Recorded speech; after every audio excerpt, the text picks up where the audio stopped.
India आप तक समाचार, कड़वा लेकिन सच।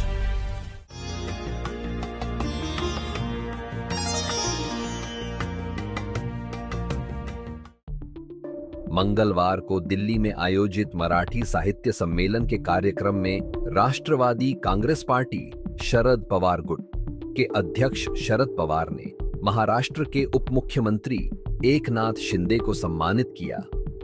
इस दौरान पवार ने शिंदे की तारीफ करते हुए कहा कि उन्होंने ठाणे की राजनीति को सही दिशा में आगे बढ़ाने की जिम्मेदारी निभाई है।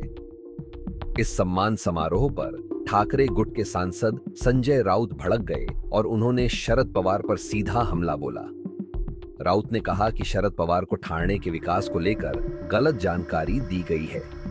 उन्होंने यह तक कह दिया कि दिल्ली में चल रहा साहित्य सम्मेलन दलालों का अड्डा बन गया है और अब एकनाथ शिंदे जैसे अंतरराष्ट्रीय दलाल भी पवार के साथ आ गए हैं। राउत ने शरद पवार को सीधी चेतावनी देते हुए कहा कि हम भी राजनीति की करना जानते हैं। इस विवाद के बाद महाराष्ट्र की राजनीति में हलचल मच गई है।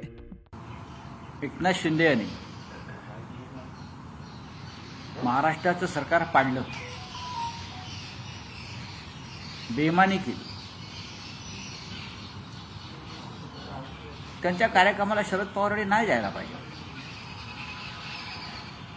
ही आमची भावना आहे।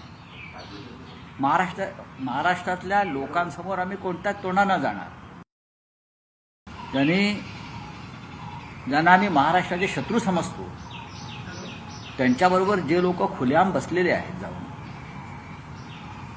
तर त्यांना अशा प्रकारचे सन्मान आपल्या हातून देणं हे महाराष्ट्राच्या अस्मितेला आणि स्वाभिमानाला धक्का लावणार आहे, ही आमची भावना आहे। कदाचित पवार साहेबांची भावना वेगळी असेल, पण महाराष्ट्राच्या जनतेला काही पटलेलं नाही। ज्यांनी बाळासाहेब ठाकरेंची शिवसेना अमित शहाच्या सहकार्यानं तोडली आणि महाराष्ट्र कमजोर केला, अशांना आपण सन्मानित करता। त्याच्यामुळे मराठी माणसाच्या हृदयाला नक्कीच वेदना झाल्या असतील। आम्हाला तुमचं दिल्लीतलं राजकारण जे काय आहे हे आम्हाला माहीत नाही, आम्हाला राजकारण कळतं माननीय पवार साहेब, पण आम्हाला सगळ्यांना या गोष्टीचा महाराष्ट्राला नक्कीच वेदना झालेल्या आहे। जळगावची नवी ओळख वस्त्रनगरी सुरेश कलेक्शन्स अँड क्रिएशन 80 फुटी कांदळदा रिंग रोड, राधाकृष्ण नगर चौक, छत्रपती शिवाजी नगर, जळगाव। सौंदर्य विश्वाची 73 वर्षांची परंपरा। Suresh collections and creation, Jalgaon.